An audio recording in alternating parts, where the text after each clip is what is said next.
আসসালামু আলাইকুম। গাছ সম্পর্কে যাদের বিন্দুমাত্র আইডিয়া আছে তাদের হয়তো চেনা উচিত এটা কি গাছ। অনেকে হয়তো চিনতে পারছেন, যারা চিনতে পারেন নাই তাদেরকে বলি, যদিও এখন ফুল ফুটে নাই, ফুল ফুটলে হয়তো ক্লিয়ারলি চিনতে পারতেন। এটা হচ্ছে গাঁদা ফুলের একটি গাছ।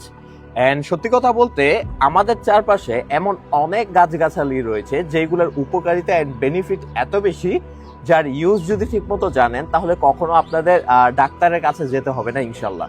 এখন কথা হচ্ছে গাঁদা ফুলের গাছ নিয়ে কেন বসছি, একদম শুরু থেকে বলি। আমাদের অনেকের মাথায় চুলকানি, খুশকি এই ধরনের জাতীয় জিনিস বা প্রবলেমগুলো হয়। বিভিন্ন ধরনের মেডিসিন, শ্যাম্পু এগুলো ইউজ করি, বাট তেমন একটা ভালো ফলাফল পাই না। তারা যদি অন্তত সপ্তাহে একদিন এই গাঁদা ফুলের পাতাকে বেটে মাথায় লাগাতে পারেন তাহলে ইনশাল্লাহ আপনার খুশকি দূর হয়ে যাবে।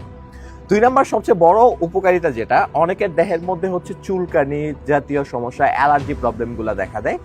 ওই সকল জায়গাতে যদি আপনি গাঁদা ফুলের পাতা বেটে লাগাতে পারেন তাহলে আপনার ফাঙ্গাল ইনফেকশন কমে যাবে বা দূর হয়ে যাবে। বিশেষ করে গাঁদা ফুলের পাতাতে রয়েছে অ্যান্টিব্যাকটেরিয়া এন্ড অ্যান্টি ফাঙ্গাল গুণাবলী, যা আমাদের দেহের জন্য অত্যন্ত গুরুত্বপূর্ণ।